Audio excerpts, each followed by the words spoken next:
अगर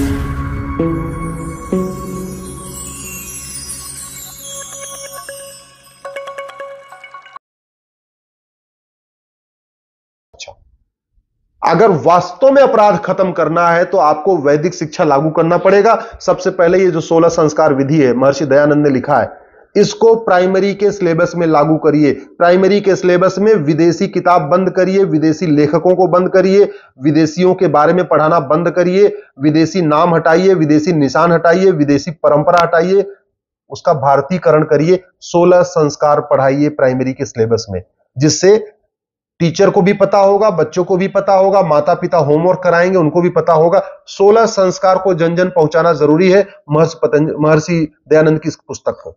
दूसरा, अगर आपको अपराध खत्म करना है, महर्षि दयानंद सरस्वती ने सत्यार्थ प्रकाश लिखा है, इसको प्राइमरी के सिलेबस में डालिए। सत्यार्थ प्रकाश पढ़ेगा बच्चा, उसका दिमाग ठीक होगा, मन शांत होगा।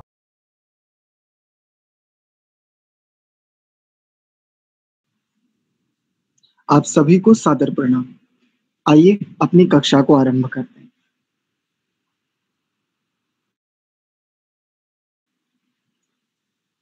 परमपिता परमात्मा की महती अनुकंपा से हम सभी को पुनः एक उत्तम विषय को पढ़ने का सौभाग्य प्राप्त हो रहा है।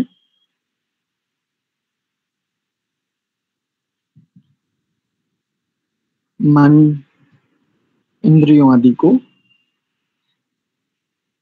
सहज करते हुए शांत, स्थिर, एकाग्र चित्त के साथ आइए मंत्रोच्चार पूर्वक आज के विषय का प्रारंभ करें।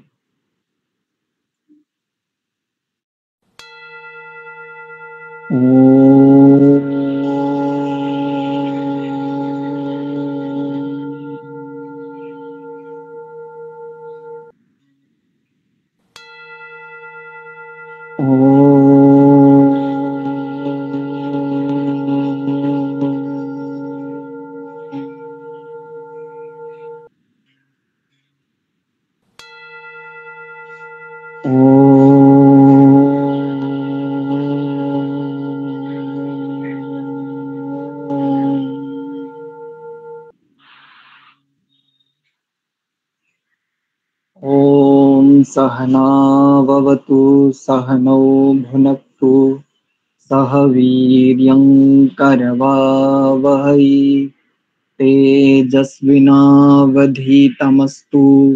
मा विद्विषावहै। ओम शांति शांति शांति।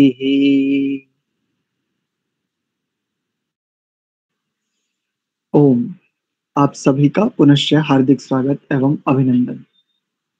संस्कार विधि के अंतर्गत हम ब्रह्म यज्ञ अर्थात संध्या नामक प्रकरण का स्वाध्याय कर रहे हैं। इससे पूर्व कक्षा में हमने अघमर्षण नामक प्रकरण को प्रारंभ किया था। उसके 3 मंत्रों को उच्चारण की दृष्टि से हमने देख लिया था। आइए आज एक एक मंत्र के भाष्य पर विचार करते हुए देखें कि क्यों इन 3 मंत्रों को अघमर्षण प्रकरण में महर्षि जी ने सम्मिलित किया है। भाष्यम। तो सबसे पहले प्रथम मंत्र का भाष्य देखते हैं। ऋतंच सत्यंचा, इस मंत्र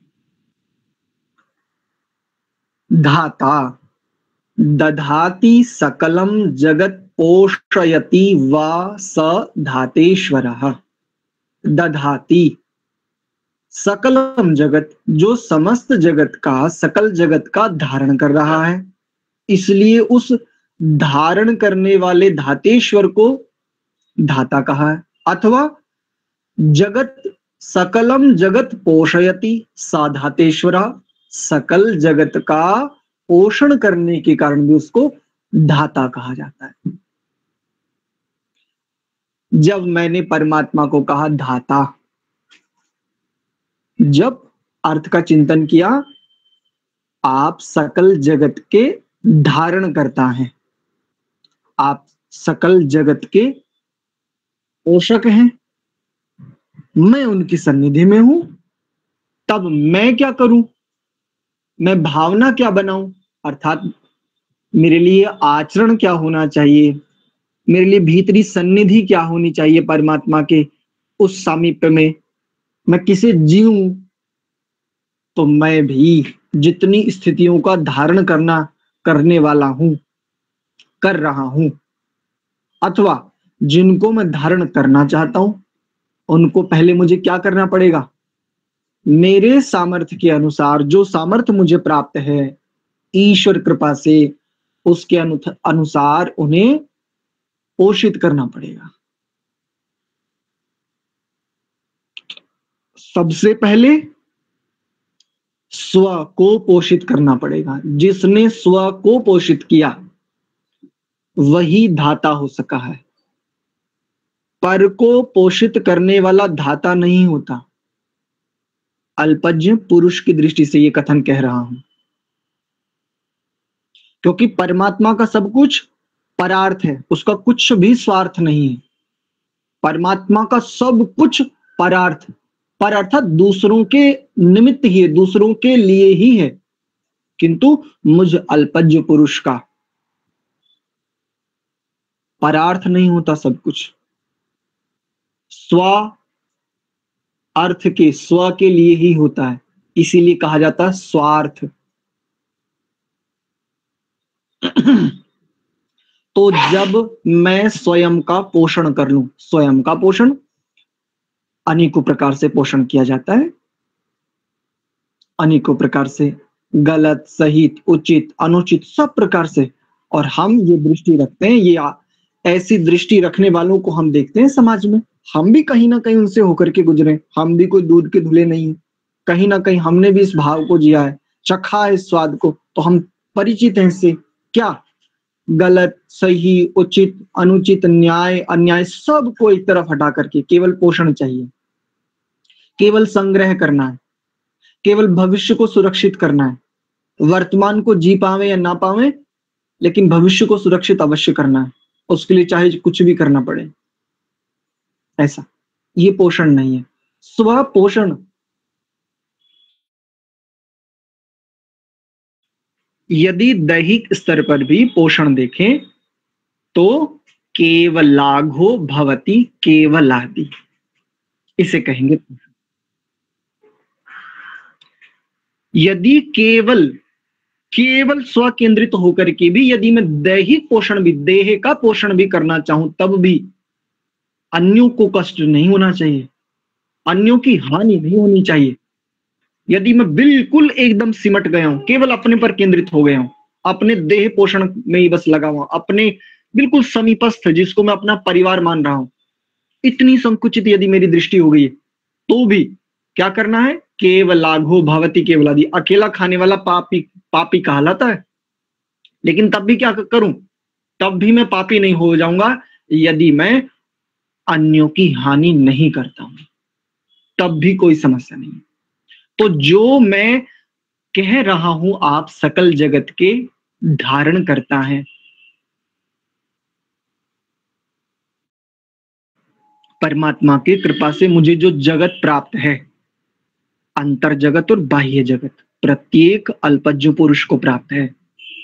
अंतर जगत जिसे हम सूक्ष्म शरीर भी कह देते हैं, और बाह्य जगत स्थूल शरीर और बाह्य दृश्यात्मक जो भी कुछ है। ये दो प्रकार के जगत का स्वामी, इस जगत का नियंता, उस सर्व नियंता ने मुझ अल्पज्ञ को भी बनाया हुआ है। इनका पोषण कर लूं ठीक प्रकार से, क्योंकि पोषण भी किसी स्थिति को सिद्ध करने के लिए। तो दैहिक पोषण भी यदि मैं करूं तो अन्यों की हानि रहित पोषण हो, अर्थात अब महर्षि की भाषा में ले तो न्यायपूर्वक हो। और जो न्यायपूर्वक है वही क्या है, धर्माचरण है। और जो धर्माचरण करता है उसी को कहा जाता है धाता। क्योंकि धर्म कभी भी ध्रिय धारण पोषण योह, जिसके धारण करने से पोषण भी निश्चित होता हो, स्वयं का तो होता ही होता है, अपितु अन्यों का भी होता है जिसके धारण करने से। इसलिए जो धर्म का, जो धार्मिक है, जो धर्म पूर्वक कर रहा है, जी रहा है, बढ़ रहा है, निश्चित बात है वो पोषक ही होगा, शोषक कभी नहीं हो सकता। स धातेश्वरः, मैं भी धाता हो जाऊंगा, मैं हो जाऊं, मुझे बना दिया है प्रभु ने बड़ी कृपा से। और देखिए उनकी दया और उनकी कृपा, उनकी करुणा देखिए कैसे वो, उनकी महानता के विषय में क्या कहा जाए। पापी से पापी व्यक्ति जो बहुत अत्यंत घृणित कर्मों से युक्त, ऐसे बहुत भयंकर संस्कारों वाला ऐसा जो जीव है, उसको भी सब कुछ प्रदान कर रखा है, बाह्य जगत और आंतरिक जगत, जिसको व्यक्त और अव्यक्त ऐसे भी कह देते हैं गीता की भाषा में। उसको भी पापी से पापी, निकृष्ट से निकृष्ट व्यक्ति को भी दे रखा है सब कुछ। लेकिन कौन हो सकता है धाता? जो साधक है। साधक ये समझ पाता है, इस भाव को जितने अच्छे से साधक समझ पाता है उतने अच्छे से कोई नहीं समझ पाता। और दूसरा कोई समझता है तो फिर संसार में प्रलय मचाता है, बिल्कुल ऐसे जैसे भगवान श्री राम के समय रावण ने मचाई थी। धाता हुआ था वो भी, लंका आदि देशों का वो भी धारण करता हुआ था, उसको भी धाता कहेंगे। लेकिन इतने अंशों में हुआ और होने के बाद उसने क्या उपद्रव मचाया था,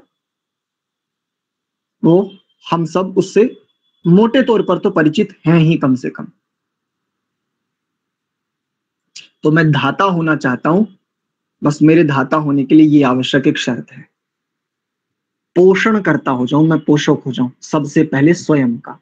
जो मुझे प्राप्त है मैं उसे धारण कर लूं, मैं उस पर वशित्व अधिकार सिद्ध कर लूं। इंद्रियां मेरे वश में हो, मन मेरे अधिकार में हो,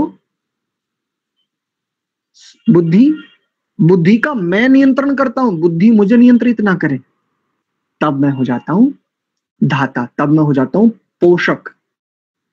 और जो स्वयं का धाता हो गया, जो स्वयं का पोषक हो गया, निश्चित जानो उसके अहम ब्रह्मास्मि, यहां पर तात्स्थ्योपाधि है। जैसे मनचाह क्रोशंति ऐसा कहा जाता है ना, तो देखो कितना बढ़िया सिद्धांत खोलते हैं तात्स्थ्योपाधि कि मनचाह क्रोशंति। जैसे कहते हैं मचान पुकारते, तो मचान थोड़ी ना पुकारते हैं, मंच थोड़ी ना पुकारते हैं, मंच पर आरूढ़ व्यक्ति पुकारता है। ऐसे ही जो साधक ये कहता ना अहम ब्रह्मास्मि, अर्थात मैं ब्रह्म में हूं, मैं ब्रह्म नहीं, मैं ब्रह्म हूं ऐसा नहीं, मैं ब्रह्म में हूं, तात्स्थ्योपाधि ये है। और जो स्वयं के लिए धाता हो गया, जो स्वयं का पोषक हो गया, धार्मिक स्वयं के लिए होना, हम दूसरों के लिए प्रयास कर रहे हैं, दूसरों के लिए धार्मिक होने की आवश्यकता है ही नहीं, स्वयं के लिए होना है, सब कुछ स्वयं के लिए है। और इसी स्वयं को पुरुषार्थ ऐसा कहा जाता है। और इसी पुरुषार्थ को संक्षेप में स्वार्थ बड़ी परिशुद्ध वस्तु है, इसी पुरुष के अर्थ को स्वार्थ शब्द से कहा जा रहा है। ये है तो जो वास्तव में विशुद्ध स्व अर्थ, स्व प्रयोजन, आत्म प्रयोजन को सिद्ध करने वाला ही वास्तव में सच्चा स्वार्थी है। और जो सच्चा स्वार्थी है निश्चित मानो धर्मध्वजी है, विशुद्ध धार्मिक है। और धार्मिक है तो धाता है और पोषण करता है। वशी, आगे देखिए, वशम कर्तुम शीलम अस्य सह, वशी वशम कर्तुम शीलम अस्य सह, जो वश में कर रहा है सबको वह। यथा पूर्वम, यथा तस्य सर्वज्ञ विज्ञाने जगत रचन ज्ञानम आसीत, यथा जैसे तस्य उसके सर्वज्ञता में, विज्ञाने उसके सर्वज्ञता में, सर्वज्ञता रूपी विज्ञान में, जगत रचन ज्ञानम आसीत, अर्थात जगत की रचना रूपी जो ज्ञान आसीत था, कैसे? पूर्व कल्प सृष्टौ यथा, पूर्व कल्प में जैसे सृष्टि रची थी, बिल्कुल जैसा रचनम कृतम आसीत, जैसे पूर्व कल्प में सृष्टियों को रचा था, तथैव, तथा इव, ऐसे ही, बिल्कुल वैसे ही, बिल्कुल वैसे ही। मैं यदि कुछ प्रायोगिक प्रशिक्षण करना चाहूं, प्रायोगिकता देखना चाहूं, जैसे मान लीजिए मैं खोजी प्रवृत्ति का हूं, थोड़ा सा कई बार कुछ ना कुछ परीक्षण करता रहता हूं, वो कुछ वस्तुएं लेकर के उनके गुण द्रव्य आदि के साथ कुछ छेड़खानी करता रहता हूं, प्रायः करके, जब कभी ऐसी स्थिति में होता हूं। अब मान लीजिए छेड़खानी से कोई चीज बन गई, मान लेते हैं कुछ ऐसा एक व्यवस्था बनी कि वो कोई एक ऐसी वस्तु बन करके तैयार हुई। अब यदि कोई मुझसे कहे कि इसको दोबारा बनाओ, मैं नहीं बना पाऊंगा। क्यों? मैं परीक्षण कर रहा था, वो परीक्षण करते करते हुआ है। मेरा ज्ञान इसलिए अल्प कहा जाता है। परमात्मा के यहां ऐसा नहीं है। परमात्मा के यहां सदैव बिल्कुल एक रूपता है, एक जैसी स्थिति है। कल भी चक्षुओं के गोलक वैसे ही बन रहे थे जैसे आज बन रहे हैं। कल भी घ्राण इंद्रिय का सृजन वैसे ही किया था जैसे आज इस सृष्टि में कर रहा है। इससे पूर्व सृष्टि को मैं कल कह रहा हूं और इस वर्तमान सृष्टि को मैं आज कह रहा हूं। और आने वाले कल अर्थात आने वाली सृष्टियों में बिल्कुल वैसे ही घ्राण इंद्रिय का निर्माण करेगा। क्यों? सर्वज्ञता के कारण, अतिशय सर्वज्ञता के कारण। क्योंकि ये सर्वज्ञता, ये जो ज्ञान है ना, उसका स्वभाव है। ये सर्वज्ञता उसका स्वभाव है। उसकी सर्वज्ञता, उसका ज्ञान किसी पर आश्रित नहीं है, केंद्रित नहीं है, किसी साधन का मोहताज नहीं है, जैसे कि मुझ अल्पज्ञ पुरुष का है। तो यथा पूर्वम, यथा तस्य सर्वज्ञ विज्ञाने जगत रचना ज्ञानम आसीत पूर्व कल्प सृष्टौ यथा रचनम कृतम आसीत तथैव, बिल्कुल ऐसे ही जीवानाम, जीवों के, अल्पज्ञ पुरुषों के,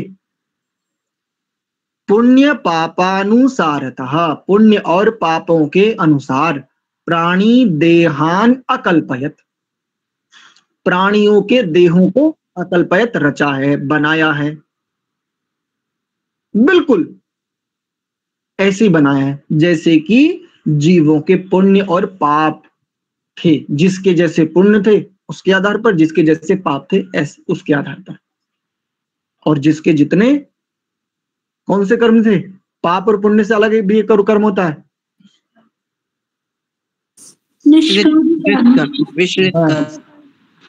जो निष्कामता है। तो जिसके निष्काम थे उसको वैसा, जिसके जैसे थे बिल्कुल वैसे ही उनको देह और देह के साथ वैसी ही स्थितियां प्राप्त हुई। अब देह दे दे और वैसी स्थितियां ना बनाए मान लो, तो समस्या हो जाएगी ना।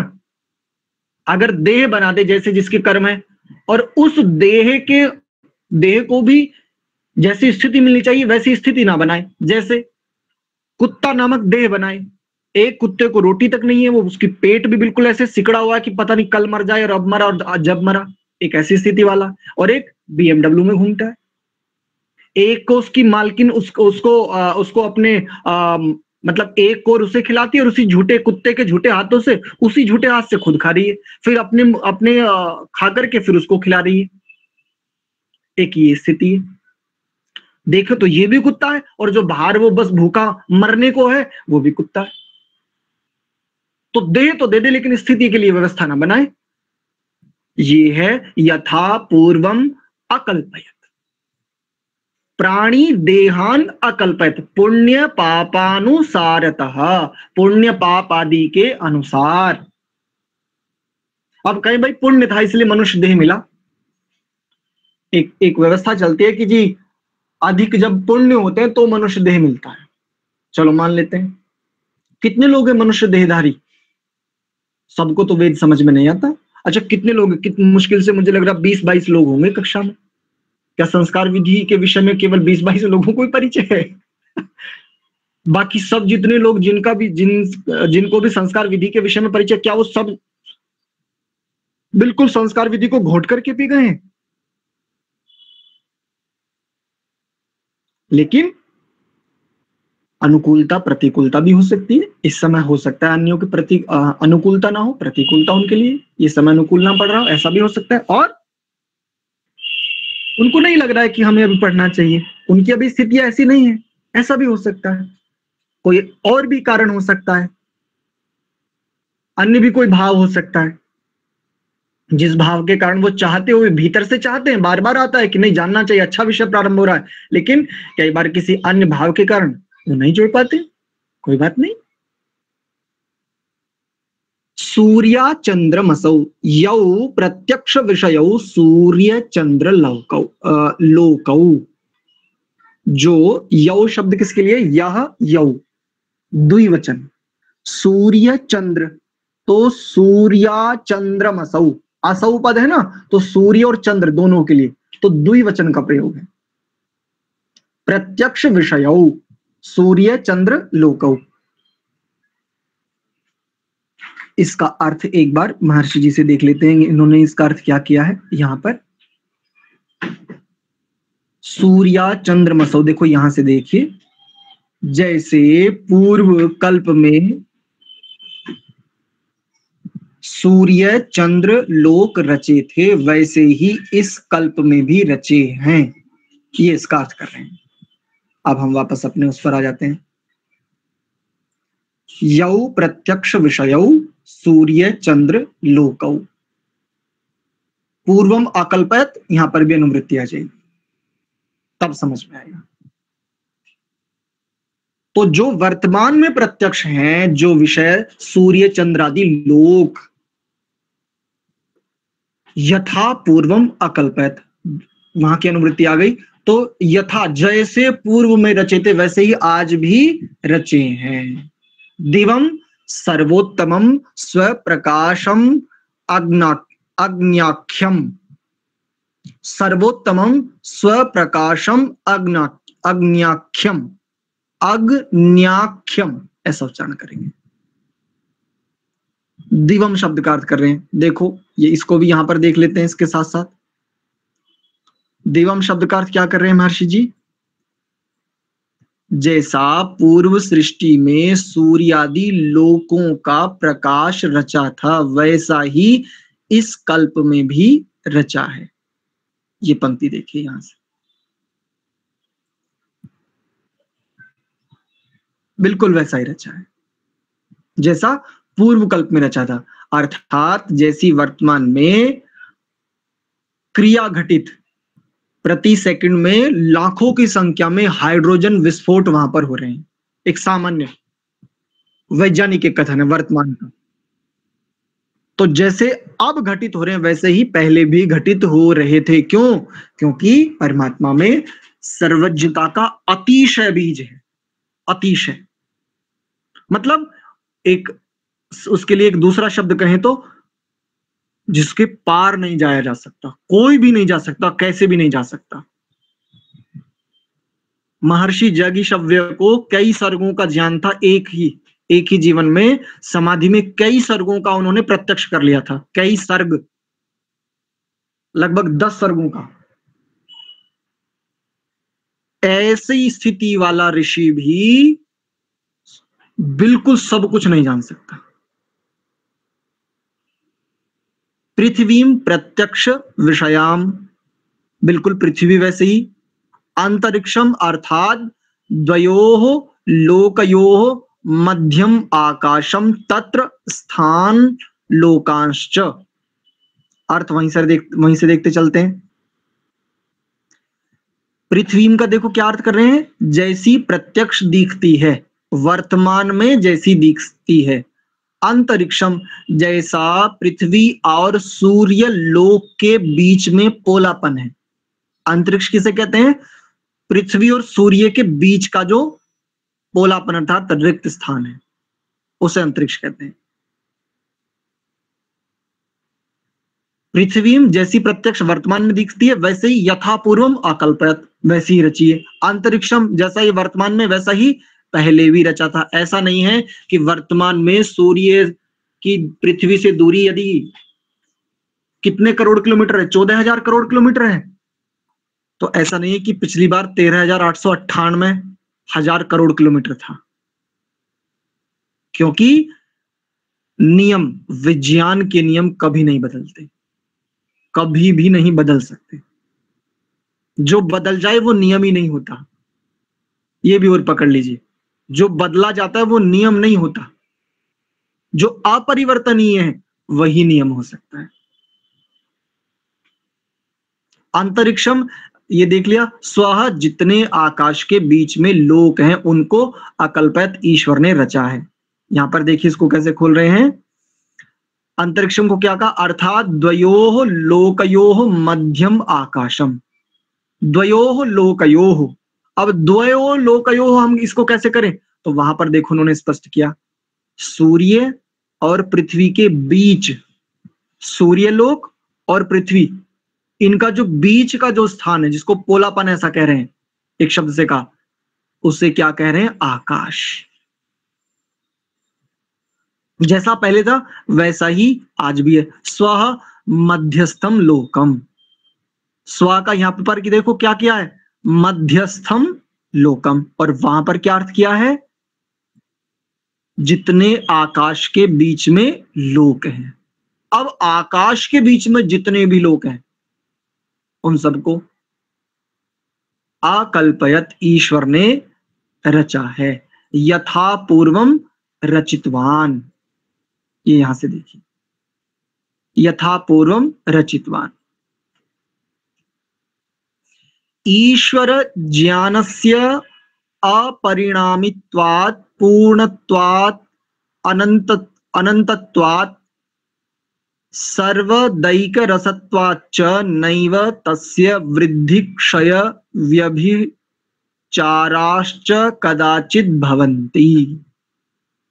ईश्वर ज्ञानस्य, ईश्वर का ज्ञान, परिणामित्वात्, ईश्वर का ज्ञान कैसा है, अपरिणामी, पूर्ण, अनंत, सर्वदैक रसत्वाच्च, सभी कालों में एक रस है। नैव न इव तस्य, उसका कभी भी वृद्धि और क्षय, व्यभिचार कभी नहीं होता, बढ़ता नहीं है, घटता नहीं है, व्यभिचार नहीं होता है, गड़बड़ नहीं होती है। कदाचित ना भवंती, नैव कदाचित भवंती, कभी नहीं होता। इन्होंने देखिए क्या अर्थ किया है, जैसे अनादिकाल से लोक लोकांतरों को जगदीश्वर ने बनाया है वैसे ही अब भी बनाए हैं और आगे भी बनावेगा, क्योंकि ईश्वर का ज्ञान विपरीत कभी नहीं होता, किंतु पूर्ण और अनंत होने से सर्वदा एक रस ही रहता है, उसमें वृद्धि, क्षय और उल्टापन कभी नहीं होता। इसी कारण से यथा पूर्वम कल्पयत इस पद का ग्रहण किया है। ये तो ईश्वर ज्ञानस्य, ईश्वर का ज्ञान कैसा है, अपरिणामी, पूर्ण है, अनंत है, और सर्वत्र सभी कालों में कैसा है, एक रस, एक रस है, बिल्कुल एक जैसा, तनिक भर भी कोई कंपन नहीं है, कोई उसमें चलाए मानता नहीं, बिल्कुल स्थिर है, एक रस है, बिल्कुल एकदम निरंतर प्रवाह, एक ही प्रवाह, एक ही अगाध प्रवाह, ऐसा। और ये बड़ी सुंदर बात कही, देखो ये जो बात है बहुत सुंदर, वृद्धि, क्षय और व्यभिचार, बढ़ता नहीं है, घटता नहीं है, गड़बड़ भी नहीं होता, यानी बिगड़ता भी नहीं है बिगड़ता भी नहीं है उसका ज्ञान, ये बड़ी सुंदर बात है। नैव कदाचित भवन्ति, तस्य ज्ञानम नैव वृद्धि क्षय व्यभिचाराश्च कदाचित भवन्ति। कभी नहीं, ना कभी बढ़ेगा नहीं। ऐसा नहीं है पहले कम था इस बार बढ़ गया, ऐसा नहीं है कि पहले बहुत अधिक था इस बार घट गया, और ऐसा भी नहीं है कि कुछ गड़बड़ हो जाए, किसी ने उसे हिला दिया हो, हिलते ही लिख रहा था पहले बेचारा और गड़बड़ हो गई, या बेचारा ध्यान में बैठा था और बढ़िया एकदम ज्ञान की एक धारा बनी हुई थी और आकर के पीछे से शेर ने हाउ बोल दिया, जैसे दहाड़ में लगाई तो परमात्मा भूल गया, इत्यादि। अभ्युपगम सिद्धांत से कहने का प्रयत्न कर रहा हूं, परमात्मा में ये बातें नहीं घटेंगी, यद्यपि व्यभिचार को समझने की दृष्टि से अभ्युपगम सिद्धांत का प्रयोग करते हुए कह रहा हूं। जैसे कहते हैं मान लो, उदाहरण के तौर पर मान लो, सपोज दैट, फॉर एग्जाम्पल, जैसा ऐसे कहा जाता है, इसे अभ्युपगम सिद्धांत कहते हैं। तो परमात्मा में परमात्मा के ज्ञान के साथ व्यभिचार भी नहीं घटेगा। व्यभिचार कहते हैं बिगाड़ को, किसी भी प्रकार का बिगाड़ हो ही नहीं सकता, कोई कुछ भी कर ले। अगर एक व्यक्ति सम्माननीय है, पूजनीय, उसे कहे तू चोर है, बिगड़ जाएगा, प्रायः करके बिगड़ जाएगा। किसी भी अच्छे प्रतिष्ठित व्यक्ति को कुछ आप 2-4 शब्द कह दीजिए, आप शब्द भी ना कहें, कठोर शब्द कह दीजिए, पक्की बात है उसकी चित्त की स्थिति बिगड़ जाएगी। परमात्मा को कुछ भी कहो कभी नहीं बिगड़ता। परमात्मा की, क्योंकि सर्वत्र व्याप्ति से आच्छादित है हम सब, कुछ भी करो, कुछ भी, मतलब कुछ भी, तुम क्या कर सकते हो और कितना कर सकते हो बताओ? ज्यादा से ज्यादा क्या? पृथ्वी को ध्वंसित कर सकते हो, बस, इससे ज्यादा कुछ नहीं। तब भी परमात्मा के ज्ञान में व्यभिचार नहीं घटित होगा, बिगड़ेगा नहीं। ये बड़ी बहुत सुंदर बात समझ में आई यहां पर, बहुत ही उत्तम बात है। अतः एव यथा पूर्वम अकल्पयत इत्युक्तम, इसलिए इसमें यथा पूर्वम अकल्पयत ऐसा पद आया है। सबके साथ ये यथा पूर्वम अकल्पयत ये पद लगाते जाएंगे। यदि अनुवृत्ति इस एक मंत्र से ही, यदि एक मंत्र के केवल शब्दों का, एक शब्द का एक बस उतना ही अर्थ करें, अनुवृत्ति का प्रयोग ना करें, इस मंत्र के शब्दों का ठीक ठीक अर्थ हो ही नहीं पाएगा। अब जो लोग भी कुछ शब्दकोश के आधार पर, कुछ अन्य सामान्य ग्रंथों के आधार पर, या थोड़ा संस्कृत को पढ़ने के बाद जो वेद मंत्रों के अर्थ कर रहे हैं या अर्थ पढ़ा रहे हैं, सामान्य संस्कृत जानने वाले, अब बताओ वो कैसे इनके साथ न्याय कर सकते हैं? इसलिए वैदिक वाङ्मय के आश्रय में आना इसलिए आवश्यक है। इसलिए 2 दृष्टियां चलती हैं, एक आर्ष और एक अनार्ष। आर्ष दृष्टि अर्थात ऋषि दृष्टि, ऋषि दृष्टि ही जी अभी आई, ऋषि दृष्टि ही परमात्मा के सबसे समीप वाली दृष्टि है। इसलिए क्या कहते हैं महर्षि दयानंद जी भी, सबसे पहले कौन से ग्रंथों को पढ़ो? ऋषिकृत ग्रंथों का ही आश्रय करके उन्नति की ओर बढ़ सकते हैं। सर्वप्रथम ऋषिकृत ग्रंथों का ही आश्रय करें। और स्वाध्याय को खोलते हुए देखो, महर्षि पतंजलि जी भी कितनी बढ़िया बात कहते हैं। यहां से पता चलता है कि महर्षि दयानंद जी और पूर्ववर्ती जितने ऋषि हुए, इनकी बातों में कितनी समानता है। सिद्धांतों को, इनके सिद्धांतों को वहां देख लें या वहां के सिद्धांतों को यहां ला करके हम मैच कर लें, समझ में आ जाती है बातें कि कितनी बढ़िया बातें कही हैं। इसी बात को महर्षि क्या कह रहे हैं, महर्षि पतंजलि जी स्वाध्याय को खोलते हुए, मोक्ष शास्त्राणाम अध्ययनम, इसे वो स्वाध्याय की कोटि में ले रहे हैं। जब स्वाध्याय को खोलते हुए भाष्य करते हैं तो वहां पर क्या है, मोक्ष शास्त्राणाम अध्ययनम। और मोक्ष शास्त्र कौन, मोक्ष शास्त्र के प्रणेता कौन हो सकते हैं? पक्की बात है, इसमें कोई संशय किसी को हो ही नहीं सकता, ऋषि होंगे, ऋषि ही हो सकते हैं। ऋषियों का और वेद का आश्रय करके कुछ विद्वान भी हो सकते हैं।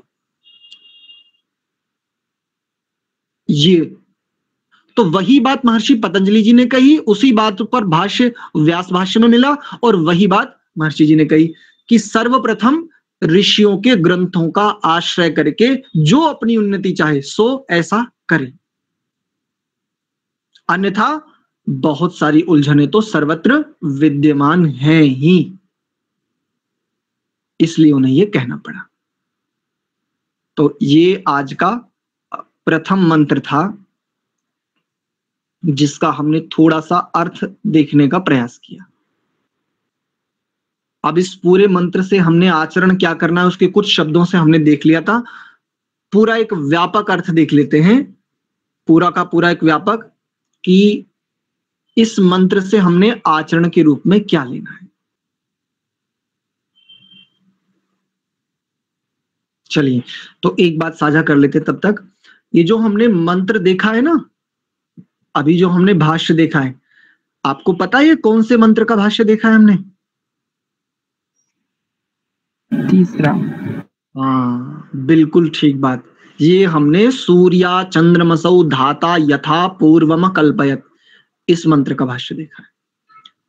बाकी जो ऊपर के जो मंत्र हैं वो नीचे आएंगे।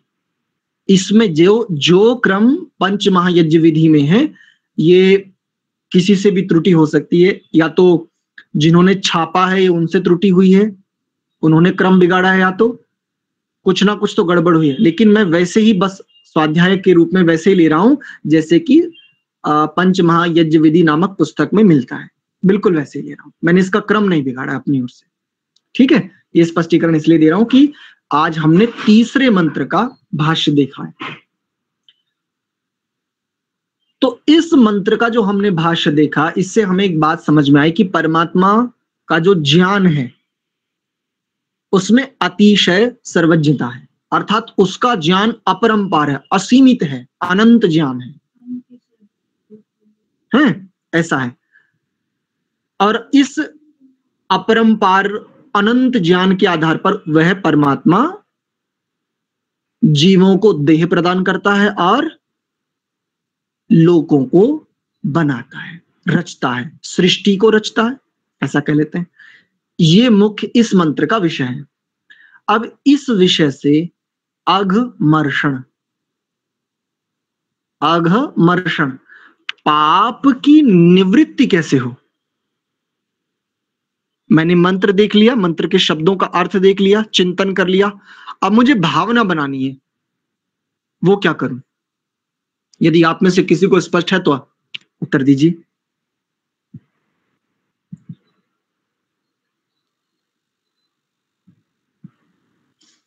किसी को भी कुछ भी स्पष्ट नहीं हो रहा? अच्छा, एक बात और पूछना चाहूंगा, ये जो विषय हम पढ़ रहे हैं बहुत ज्यादा क्लिष्ट है क्या ये विषय? ये बताइए, क्लिष्ट मतलब बहुत ज्यादा कठिन विषय है क्या ये? नहीं जी नहीं आचार्य जी, तो अंतर में उतरता है बड़े आनंद के साथ। हाँ, बस गहन अध्ययन हो रहा है। ठीक है, तो यदि कठिन विषय नहीं है तो फिर आपको समझ में और हमें समझ में आना चाहिए, और यदि समझ में आना चाहिए तो फिर उत्तर दीजिए कि इसमें भावना क्या बनाए। क्योंकि मैं तो अगर देखूं इस जीवन में, मेरे इस देह की आयु लगभग 34-35 वर्ष के आसपास हो चुकी है इस समय। तो इस वर्ष में 22-22.5 वर्ष के बाद ये पता चला था, और तब से संध्या मेरे जीवन में आई, संध्या आदि जो स्थितियां हैं। आपके पास तो मुझसे ज्यादा आयु का अनुभव है इस जीवन में भी, तो आपको तो मुझसे कहीं ज्यादा अनुभव होना चाहिए, कोई तो बताओ कम से कम। आचार्य जी, ईश्वर की सर्वशक्तिमत्ता का आभास हो रहा है। ठीक है, सर्वशक्तिमत्ता का तो नहीं कहेंगे, यहाँ उसकी सर्वशक्तिमत्ता उसके साथ जुड़ जाती है, उसके ज्ञान का बोध हो रहा है, उसके ज्ञान के विषय में पता चल रहा है। लेकिन इससे अघमर्षण, पाप की निवृत्ति कैसे हो, ये प्रश्न है। जी नंदन जी। जी, अगर इस जन्म में हमारे कर्म सही नहीं रहे तो हमको अगला जन्म फिर हमारे उन कर्मों के परिणाम से उसी तरह का मिलेगा। तो अगर हम अपना अगला जन्म जीवन अच्छा पाना चाहते हैं तो इस जीवन में हमको अच्छे कर्म करने चाहिए। अब आपके इस कथन को, आपके इस विचार को इस मंत्र के साथ जोड़िए। क्योंकि हम इस मंत्र पर विचार कर रहे हैं। जैसे पूर्व में सृष्टि थी वैसे ही अब ये सृष्टि उत्पन्न हुई है, तो जैसे ही हमारे कर्म पहले रहे होंगे हमारे वैसे ही कर्मों का फल हमको अब इस जन्म में मिलेगा। ठीक है, बहुत बढ़िया। और कोई? संतोष जी। जी जी जी आचार्य जी, इसमें ईश्वर की परम सत्ता को दर्शाता है ये, है ना। हम ईश्वर की जो माने ईश्वर सत्य, ईश्वरीय सत्ता सर्वोत्तम सत्ता है। इसमें यही, इस वाक्य ये श्लोक में यही द्योतक हो रहा है आचार्य जी। जी, इसे मंत्र कहेंगे, वैसे श्लोक नहीं कहेंगे। अच्छा हाँ, मंत्र अच्छा मंत्र। जी जी आचार्य जी। अच्छा, और कोई भी हैंड रेज कर रहे हैं? जी, कौन है आप? बोलिए। सविता माता जी। जी आचार्य जी, पक्षपात छोड़ के सत्य न्याय से सबको यथावत फल देते हैं ईश्वर। ऐसा निश्चित जान के ईश्वर से भय करके सब मनुष्य को उचित कर्म करने चाहिए आचार्य जी, और पाप कर्म कभी ना करे। पाप कर्म कभी ना करे, ठीक है। महेंद्र जी।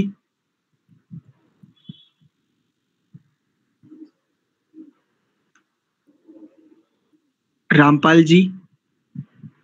आचार्य जी, इसमें ये है, ईश्वर का सामर्थ्य है, उसका तप है, यह सब हमारे लिए उसने बनाया है, और वो मतलब सब प्राणियों के लिए सब कुछ रच दिया, और उनका सामर्थ्य है, और परोपकार की भावना है, और उनकी विधि विधान है।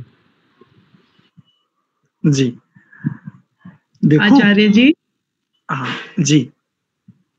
जब वो ईश्वर साथ है फिर डरने की क्या बात है? दुख होंगे तो उन्हें पुकारेंगे और रास्ता दिखाएंगे, उसकी है तो धन्यवाद। नहीं, विषय पर रहना है, विषय से इधर उधर नहीं जाना। प्रश्न को समझो पहले। मेरा मूल प्रश्न क्या है? मेरा मूल प्रश्न ये है, हम पिछले लंबे समय से संध्या कर रहे हैं, और संध्या की सिद्धि के लिए हम सब लगभग सब परिचित हैं। एक सूत्र बोलते हैं योग दर्शन का कि संध्या में सिद्धि चाहिए तो क्या करें? तज्जपस तदर्थ भावनम। भावनम शब्द को पिछले कई दिनों से मैं लगातार बता रहा हूं। भीतरी आचरण, जिसको जाना उसको जीना, जाने हुए को जीना ही भावनम शब्द कह रहा है। ये मैं कई दिन से कह रहा हूं। तो यहां प्रश्न ये है, महर्षि जी ने इस प्रकरण में 3 मंत्र दिए हैं, और इस प्रकरण का नाम रखा है अघमर्षण। अघ यानी पाप, और मर्षण मतलब निवृत्ति, पाप की निवृत्ति। ये प्रकरण का नामकरण किया है, और इस मंत्र का हमने भाष्य देख लिया कि एक शब्दों का। तो प्रश्न ये है, इस मंत्र के कौन से शब्द से, कौन से अर्थ से, कौन से अर्थ के ऊपर मैं ऐसा भाव बनाऊं या आचरण क्या करूं जिससे मैं पाप मुक्त हो जाऊं, पाप रिक्त हो जाऊं? ये प्रश्न है। अर्थात भावनम क्या है इस मंत्र में? प्रतिभा जी।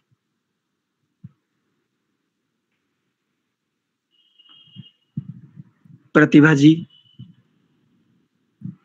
जी आचार्य जी, इसमें ईश्वर को सर्वज्ञ बताया ना, कि सब कुछ जानते हैं, उनकी कोई कमी नहीं निकाल सकता। जैसे पहले बना रखे थे, सभी सृष्टि में बनाया, वही अभी भी वैसा का वैसा ही है। तो वो पूर्ण ज्ञानी है। जैसे मनुष्य तो ज्ञानी है, पूर्ण ज्ञानी है, तो उनकी सर्वज्ञता को जानना चाहिए। ठीक है। कनिका जी।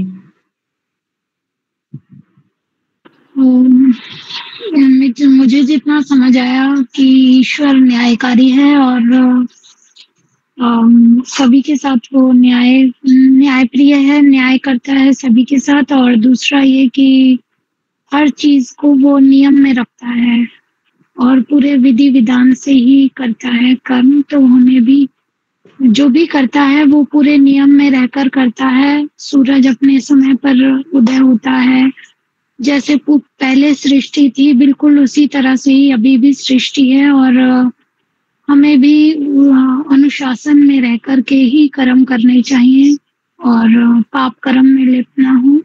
यही मेरा मतलब मुझे समझ आया। हाँ, ये अर्थ समझ में आ रहा है। आप सब लोग अर्थ पर बात कर रहे हैं। आपके जितने भी उत्तर आ रहे हैं वो अर्थ को ध्यान में रख करके आ रहे हैं। आपका उत्तर अर्थ केंद्रित है। मैं अर्थ के भीतर घुस करके जो जीना है, जो भीतर का बोध है, मैं बताऊं सब, ईश्वर को गुणों को स्मरण करते हुए अपने आप को उसमें इतना मगन कर लेना है, उसमें इतना आनंदित कर लेना है। और जैसे कि एक माँ अपने बच्चों को बैठ के एकदम से अपने गोदी में बिठा के उसको एक एक चीजों को समझाती है, हमें उसी प्रकार से अपने आप को उसमें करना है। मेरे को तो ये समझ आया जी। चलिए, ऐसे बीच में म्यूट नहीं करते, मैं सबको एक एक करके नंबर दे तो रहा हूँ। हम सब स्वाध्याय कर रहे हैं सम्मिलित रूप से, है ना, कोई बात नहीं जी। ये भी अर्थ ही है, ये भी अर्थ ही है। भीतर जो जान रहा हूं, जो मैं समझ रहा हूं, उस समझे हुए को जीना, समझे हुए को जो जिया जाता है ना, उसे महर्षि पतंजलि जी का ये सूत्र भावनम कह रहा है। ये भावनम को जानना चाहते हैं हम सब लोग मिलकर के। अमित जी ने भी हैंड रेज किया। जी अमित जी। हाँ, नमस्ते आचार्य जी। हमारे भीतर जो ईश्वर स्थापित करने के लिए जो हम किसी के प्रति द्वेष रखते हैं, उस द्वेष को खत्म करने के लिए हमें संध्या वंदन करने की बहुत आवश्यकता है। तो इससे हमारे आचरण में भी सुधार आ सकता है, ये हमें समझ में आता है जी। चलिए, अच्छा, जिसने उत्तर दे दिया है वो अब अपने हैंड रेज कर लो। कोई और बच्चे हैं जो उत्तर देना चाहते हो? चलो दीक्षा जी के पास चलते हैं। ये भी कह रहे हैं कि इनको भी कुछ इस विषय में स्पष्टता है। जी दीक्षा जी। आप सभी को प्रणाम। जो मैं जब संध्या करती हूँ तब मुझे एक अंतर प्रेरणा होती है, मैं वो प्रेरणा साझा करना चाहती हूँ। बाकी संस्कृत के बारे में मुझे बहुत ज्यादा ज्ञान नहीं है। वो ये कि जो अघमर्षण के मंत्र है, 3 मंत्र, इन तीनों मंत्रों में एक जो ईश्वर के द्वारा रचना का क्रम है, वो रचना का क्रम कहा गया है। ओम समुद्रादर्णवाद आदि संवत्सरो अजायत, तो वहां पर भी अजायत शब्द से उत्पत्ति क्रम को कहा गया है। यहाँ पर भी यथा पूर्वम कल्पयत, जैसा उसने पूर्व सृष्टियों में, पूर्व कल्पों में जैसा बनाया वैसा ही अभी बनाया है। तो यहाँ पर रचना क्रम को विशेष रूप से कहा गया है। और जब सृष्टि को यानी ईश्वर नई सृष्टियां बनाता है, नए सूक्ष्म और स्थूल देह आदि बनाता है, तो वो पूरा का पूरा प्रकरण हमारे पाप पुण्य के आधार पर ही डिसाइड होता है कि हमें क्या मिलने वाला है। तो जब हम ईश्वर के इस रचना प्रकरण और देने के प्रकरण को, कि हम आत्माओं को ईश्वर किस प्रकार के देह आदि स्थितियां प्रदान करने वाला है, जब हम उस पर स्थिर होते हैं, ध्यान करते हुए, संध्या करते हुए, जब हम उस अर्थ पर जा करके पहुंचते हैं, तो फिर हमें इस बना करके और हम लोगों को देने का कुछ आधार समझ आता है कि वो निराधार तो बांट नहीं रहा है कि कुछ बना करके किसी को दे दिया, कुछ बना करके किसी को दे दिया। तो वो किस पाप पुण्य के आधार पर ही देता है। उसने जिसके लिए जो भी कुछ बनाया है, निर्माण किया है, जिसको जो भी दिया है, वो उसकी पात्रता अर्थात पाप पुण्य के आधार पर उसकी जो पात्रता बनती है, उसी पात्रता के आधार पर दिया है। और जब हम इस मंत्र के इस अंश पर एकाग्र होंगे, तब हमें भीतर से प्रेरणा होती है, या फिर हम तब इस प्रकार से संकल्पित होते हैं कि जो पूर्व काल के ऐसे निकृष्ट कर्म रहे, जिनके कारण से कोई निकृष्ट स्थिति प्राप्त हुई, उनके साथ कोई किसी भी प्रकार का कोई उनमें कमी हुई, कोई न्यूनता रही, तो उन सब न्यूनताओं के लिए हम भविष्य में अपने कर्मों को ऐसा करें, या उस टाइम पे जो एक पश्चाताप का भाव आता है, तो उस पश्चाताप के भाव के कारण जो हमें ताप होता है, संताप होता है, जो गिल्ट फील होता है, जो थोड़ा सा व्यवधान होता है, उसमें भी हमारा पूर्व का किया हुआ पाप कर्म उधर हल्का भी होता है। पश्चाताप के साथ जब हम पुनः ईश्वर के चरण शरण में जाते हैं, उसके भाव से युक्त होते हैं, उसको सब कुछ का करने वाला स्वीकार करके उसकी आज्ञा पालन की ओर समर्पित होते हैं, कुचेष्टाओं से हटने का प्रयत्न करते हैं, तो इस तरह हमारा जो अंतस्थ है वो पाप की संकल्पना से और पूर्व किए हुए पाप से रहित होने के लिए आगे बढ़ता है। ऐसे कुछ मुझे समझ आती है स्थिति। जी, अच्छा, किसको स्पष्टता? अच्छा, महेंद्र जी। जी महेंद्र जी। आचार्य जी, मैं ये कहना चाह रहा था, पहले तो मैं समझ में नहीं आ रहा था मैं आपसे बात कैसे करूं, माइक वगैरह का वो चक्कर था, क्योंकि मुझे भी वीडियो का ज्यादा वो नहीं। मैं तो ये मानता हूँ जो आचार्य जी मैंने देखा है कि जब हम किसी ईश्वर के, जो इसमें 3 मंत्र हैं, ये बताया कि सृष्टि परमात्मा ने प्रकृति के परमाणुओं से बनाई है, संवत्सर बनाया है, और दिन रात क्षण मुहूर्त वगैरह के, सूर्य चंद्रमा आदि है, तो उससे ऐसा लगता है बड़े काम को इसको देखते हुए अपना जो अहम है ना, स्वाभिमान, जैसा हम सोचते हैं मैंने ये कर दिया, मैंने वो कर दिया, तो उससे ऐसा लगता है यार हम तो देखा जाए तो कुछ भी नहीं है। मतलब जो भी चीज है परमपिता परमात्मा के दिए हुए साधनों का उपयोग करके ही हम संसार के सुख को उपभोग कर रहे हैं। तो उससे ऐसा लगता है कि हमारा अहम बिल्कुल खत्म होता है कि परमात्मा इतना बड़ा, इतना न्यायकारी और इतना सर्वज्ञ सर्वव्यापक है कि उसकी जो मतलब जो विद्वता, उसके ज्ञान, उसकी शक्ति सामर्थ्य को देख करके अपना अहम खत्म हो जाता कि मैं भी कुछ संसार में बहुत बड़ा कुछ करने वाला हूं। तो ऐसा लगता है कि जैसे ईश्वर प्रणिधान के भाई सब कुछ जो परमात्मा ही कर रहा है, हम तो केवल परमात्मा के दिए हुए साधनों का उपयोग करके ही कुछ कर रहे हैं। तो इससे हमारा एक तो स्वाभिमान या अभिमान जो भी कहें मतलब वो समाप्त हो जाता, और हम एक निष्काम भाव से करने की प्रेरणा मिलती है, जिससे मतलब अहम खत्म होना भी अपने आप में एक बहुत बड़ी बात है। इसके बड़े किसी के कार्य को देखते हैं फिर अपना जो है वो स्वाभिमान खत्म होने से एक पाप की करने की प्रवृत्ति जो हमारे अंदर आ जाती है वो नष्ट हो जाती है, ऐसा मुझे लगता है। लगने में और होने में बड़ा अंतर है, होने में और हो जाने में भी बड़ा अंतर है। खैर, होता भी है वैसे। बढ़िया समाधान की ओर चलते हैं। अच्छा, किसी और ने भी हैंड रेज किया है? सोमाराम जी। जी सोमाराम जी, हिंदी में कहिएगा, लेकिन हिंदी में कहिएगा ताकि सबको समझ में आए। ईश्वर का ज्ञान अनंत है, शाश्वत है, और इसी का नाम सनातन है। तो मनुष्य जब उस ज्ञान के अनुसार अपना जीवन, अपनी दिनचर्या चलाएगा तो आनंद में रहेगा, और वही ज्ञान शुद्ध है, शुद्धि का महासागर है। बाकी वाले सारे ज्ञान संसार में बहुत तरह के चल रहे हैं, पर जो परम ज्ञान है वो तो एक ही है। बाकी कई तरह ज्ञान चल रहे हैं, वो सारे काम चले हुए हैं, सब टाइम पास मूंगफली है। तो जो ये परम शुद्ध ज्ञान है रहेंगे तो अशुद्धि कुछ नहीं होगी, अशुद्धि नहीं है मतलब पापों का निवारण तो हो गया, ये बात है जी। चलिए, आप सभी ने बढ़िया विचार करने का प्रयास किया, लेकिन जानते हैं आप सभी मिलकर के अभी तक मुझ सहित हम अभी केवल शब्द और शब्द के अर्थ तक रहे। शब्द और शब्द के अर्थ, या जिसको हम भाव समझते हैं, भाव में और भावना में अंतर है थोड़ा सा। भाव जिसे हम इमोशन कहते हैं, और यहां पर जो भावना शब्द है वो पारिभाषिक शब्द है। एक वाक्य में समझाता हूं। परसों का या तो तरसों का वीडियो है, वो दिखाता हूं आपको, तनिक भर रुकिए बस। 2 दृष्टियों से विचार कीजिए। दृष्टियां पहले ही दे देता हूं। दृष्टि पकड़ लोगे तो दर्शन पकड़ में आ जाएगा। संक्षेप से, दीक्षा जी इसके आसपास घूम करके वापस लौट कर चली गई। दीक्षा जी का जो एक उत्तर था वो इसके समीप आया, लेकिन वापस लौट करके चला गया। कुछ कुछ छूने का प्रयास किया, वापस चला गया। बाकी सब लोग अर्थ पर विचार कर रहे हैं, बहुत बढ़िया विचार कर रहे हैं, बहुत सुंदर।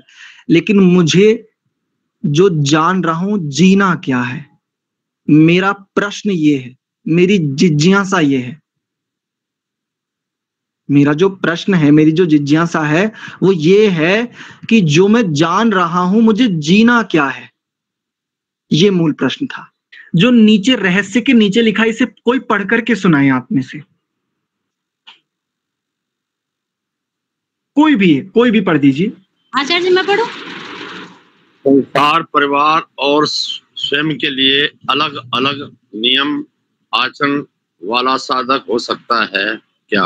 ये प्रश्न।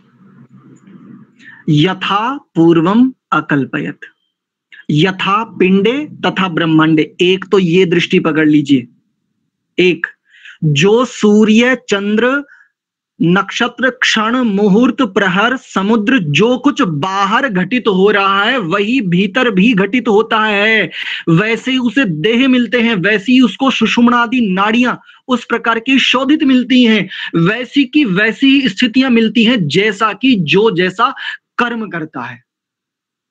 तीनों मंत्रों का एक स्थान पर ये है जीना। हमारे साथ क्या धोखा हो रहा जानते हैं? संसार के लिए हम कुछ और जीते हैं, परिवार वालों के लिए हमारा भाव कुछ और हो जाता है, और जब हम थोड़े आध्यात्मिक होते तब हमारा भाव कुछ और हो जाता है। कभी भी अघमर्षण, पाप का अंत हो ही नहीं सकता। सर्ग नहीं, ना जाने जितने चाहे कल्प बीत जाए, जितने चाहे ब्रह्म दिन ब्रह्म रात्रियां बीतती चली जाएं, जो कुछ ब्रह्मांड में घटित हो रहा है, जो कुछ रचना बाहर घटित हो रही है, वही रचना इस पिंड में भी घटित हो रही है। और ये कब घटित होती है? उदाहरण के लिए आज जो हमने मंत्र देखा, यथा पूर्वम अकल्पयत सूर्या चंद्रम असौ, सूर्य चंद्र, अर्थात आपको प्राण की स्थितियां वैसी ही मिलेंगी जैसा कि आपका पूर्वकृत कर्माशय है। और ये कब होगा? मनस्येकम वचस्येकम कर्मण्येकम, मनसा वाचा कर्मणा, संसार, परिवार और स्वयं, इन तीनों के लिए जो बिल्कुल एक हो जाएगा,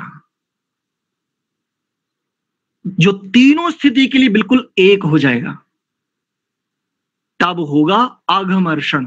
और ये कब होगा? ये तब होगा, इसके होने से क्या होगा? जो बाहर समुद्र रचना देख रहा हूं ना मैं बाहर, वही समुद्र रचना मेरे भीतर घटित होनी आरंभ हो जाएगी। उसी का प्रत्यक्ष मैं अपने भीतर कर पाऊंगा।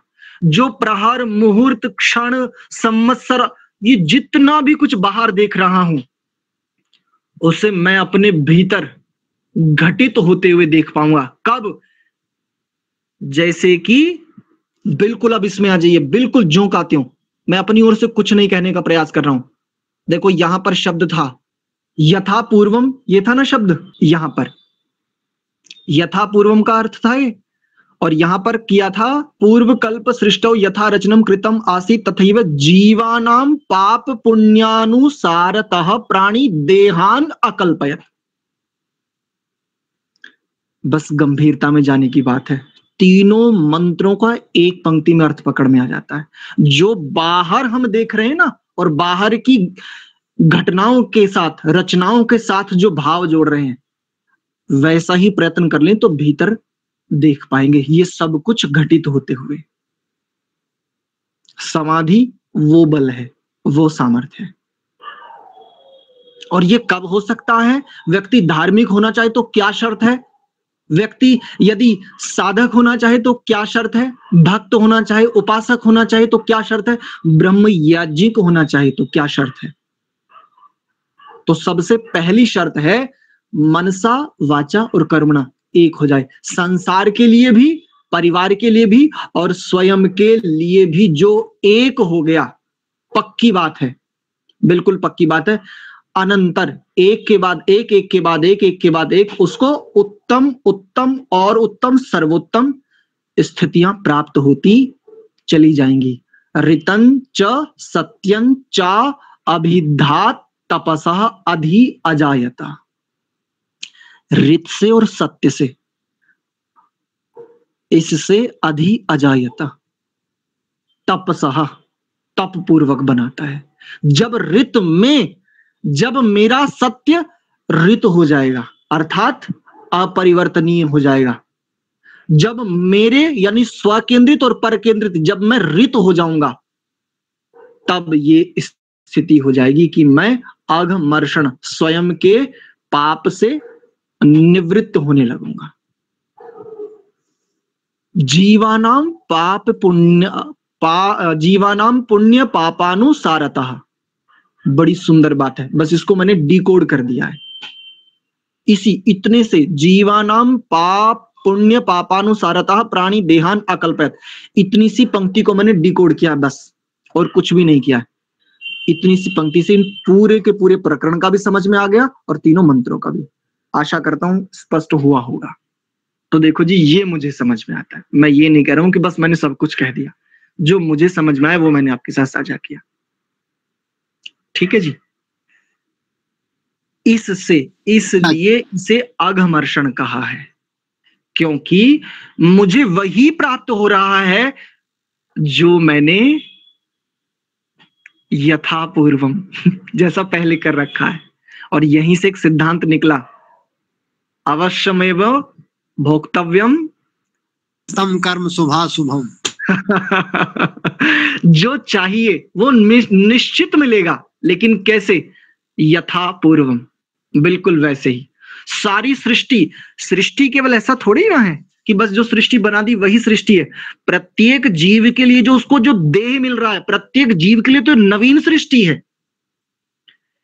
इस जगत्याम जगत, इस पद को अगर डिकोड करें तो बड़ी व्यापकता आएगी। समय हो गया है, मैं वापस आता हूं, इसमें गंभीरता में नहीं जा रहा हूं। जगत्याम जगत को अगर गंभीरता में जाए, इसको और डिकोड करें तो समझ में आता है सृष्टि तो पहले से विद्यमान है ही भाई। इस समय लगभग 2 अरब वर्ष होने जा रहे हैं इस वर्तमान सृष्टि को, तो 2 अरब वर्ष पहले से सृष्टि चलायमान है, संचलायमान है अच्छे प्रकार से। लेकिन प्रत्येक जीव को जो हर बार एक नया देह मिल रहा है ना, ये उस जीव, उस देह की दृष्टि से उस जीव को नवीन सृष्टि प्रदान हो रही है। और कैसे? यथा पूर्वम कृतम कर्म। अगर आगे तुझे बढ़ना है तो क्या करना पड़ेगा? शर्त यही है, मनस्येकम वचस्येकम कर्मण्येकम एकत्वम अनुपश्यति। आज दीक्षा जी बढ़िया पढ़ा रही थी योग दर्शन में, अनेकत्व में एकत्व एकता में अनेकता, कि आत्मा तो एक ही है। संदर्भ साझा कर लेता हूं, शायद आप लोग ऐसे रहें। आत्मा की दृष्टि से चेतन तो चेतन, आत्मा चेतन ही है, लेकिन कितनी आत्माएं हैं? हमारी दृष्टि से तो अनंत है, परमात्मा की दृष्टि से उनकी संख्या है, परिगणन है परमात्मा की दृष्टि में। लेकिन हमारी दृष्टि से आत्माएं कैसी हैं? अनंत हैं। हमारी दृष्टि में उनकी संख्या नहीं हो सकती, परमात्मा की दृष्टि में है। तो आत्मा की दृष्टि से अगर देखें, चेतन तत्व एक ही चेतन तत्व है, लेकिन अगर वैसे देखें तो क्या एक ही है क्या? अरे अनेक है। तो एकता में अनेकता ये है और अनेकता में एकता ये है। ठीक है, आज के विषय को इतना रखते हैं और थोड़ा सा भी आज का समय भी अधिक हो गया, इसके लिए क्षमा चाहेंगे। चलिए एक बार सीधे बैठ करके लंबा गहरा श्वास भरते हुए प्रणव पूर्वक आज की कक्षा को विराम देते हैं।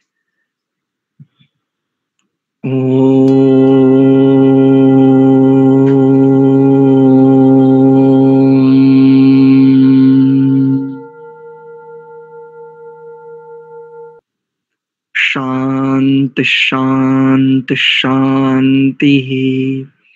आप सभी को बहुत धन्यवाद, सादर प्रणाम।